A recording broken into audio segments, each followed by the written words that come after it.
Coming up on UT10 News, we investigate the rumors of the Independent Collegiate's new home.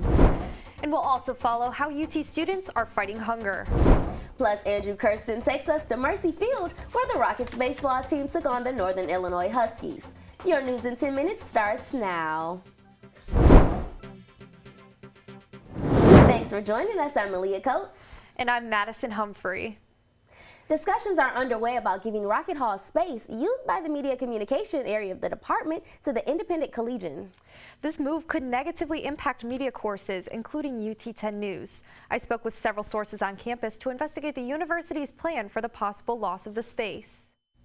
The Independent Collegiate is currently housed in the lobby area of Carlson Library, which is about to undergo renovations. The student paper can no longer stay since the dean of the libraries will be taking over that space. Unfortunately, I have not been updated by anyone as to where we're moving. I know that we are moving because the library wants the space back when they do the renovations, but as of now, I have not been told anything by anyone.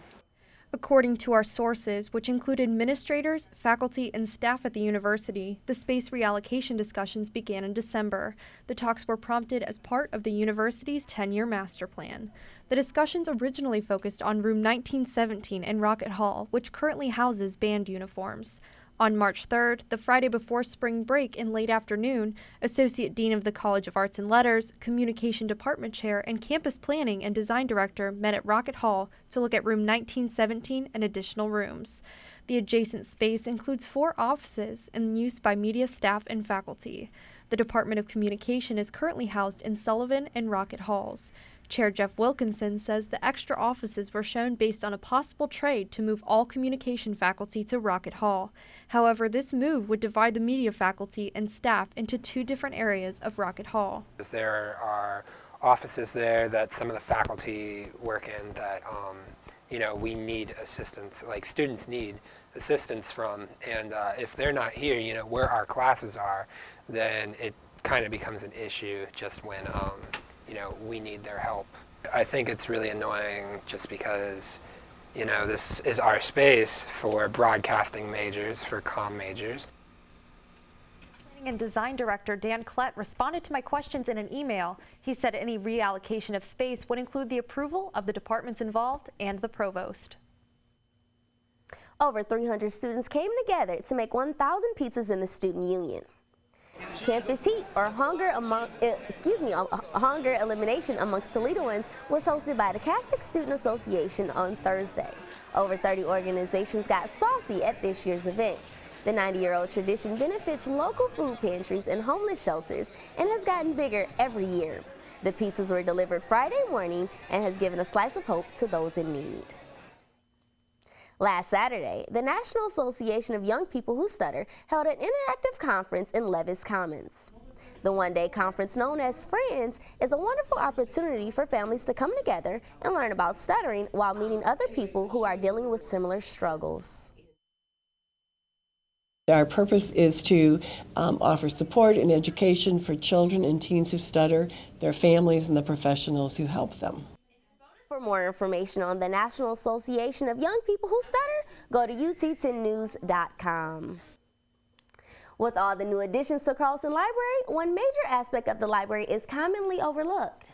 The basement of Carlson has been providing services to UT students for a while now. Reporter Keith Boggs joins us live in the newsroom with the details on what the area has to offer. That's right, Madison. The basement of the library has been making a big difference for many students here at UT. Have you been to the basement of the library recently? When you first head down the stairs, you may notice a very bland-looking hallway. But if you look a little further, there are some bright areas with bright features. There's the Writing Center for students who may need help with papers, the LEC, which has tutors for a variety of subjects, and then there's Trio. Trio also has a list of designated tutors and mentors, along with the computer lab.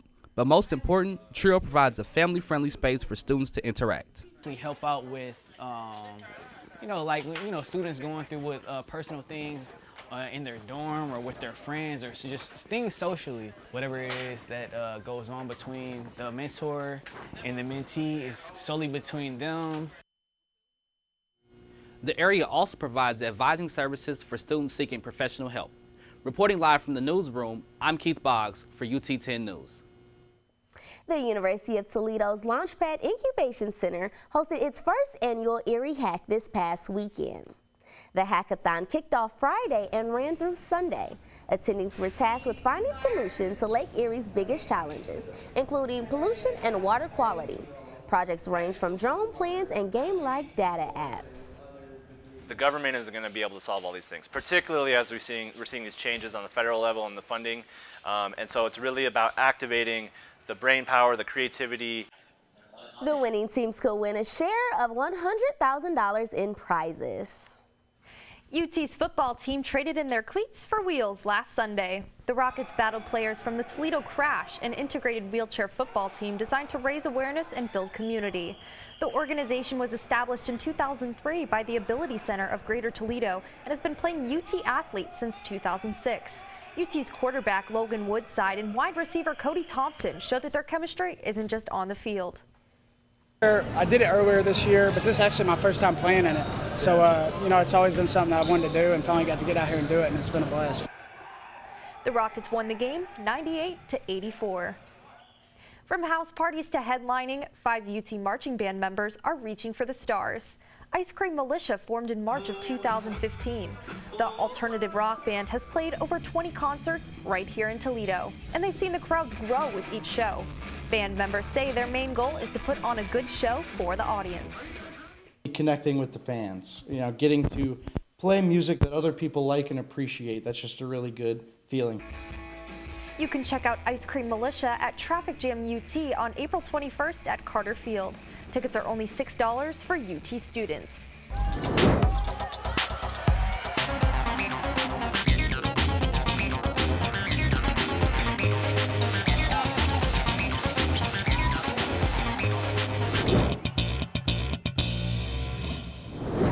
I'm Andrew Kirsten, and this is your UT10 Sports Report.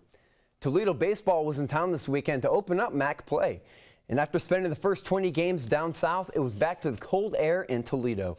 They opened up a 3-game series against Northern Illinois, but dropped the first 2. And their chance to steal a game came on a rainy Sunday morning. After trailing early on, the Rockets found a spark plug in the bottom of the 8th. Here we go. Josh Kales delivers with a double through the right center gap, but no runs scored. Top of the 9th, Kyle Slack gets the fielder's choice on NIU's Roderick Bynum. This would end the inning, giving hope to the Rockets.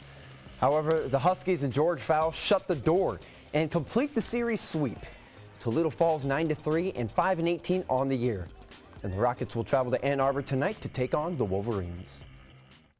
And the Toledo Walleye have not lost since March 11th, and they put that record on the ice over the weekend. They played Game 6 of their current 7-game homestand on Sunday night. And it was Pooch Night at the Huntington Center.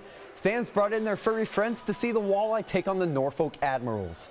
First period action, Norfolk draws first blood as Tommy Giroux gets Walleye goalie Jake Peterson sleeping and sneaks one in. But the Fish answer right back. Alex Globke pokes in the wraparound from Shane Burschback for his first goal of the season. After both teams traded goals in the second and third period, Toledo and Norfolk needed extra time to finish this one. So, let's have some free hockey. After a scoreless OT period, a shootout was the deciding factor in this game. Burschback and Evan Rankin both missed for the Walleye, but Zach Pachiro seals the deal for the Admirals. Norfolk prevails and the win streak for the Walleye ends at 11 games. And finally, the Toledo Rockets football team held their last spring practice on Saturday. After back-to-back bowl appearances for the Rockets, Toledo rewarded head coach Jason Candle to a contract extension through 2021. The deal includes over $2 million over 4 years, including a $250,000 stipend. Candle and his Rockets will travel to Canton, Ohio on July 26th for MAC Media Day. Thanks, Andrew. That's it for UT10 News. Thanks for joining us, and we'll see you right here next Tuesday for more news from the UT campus.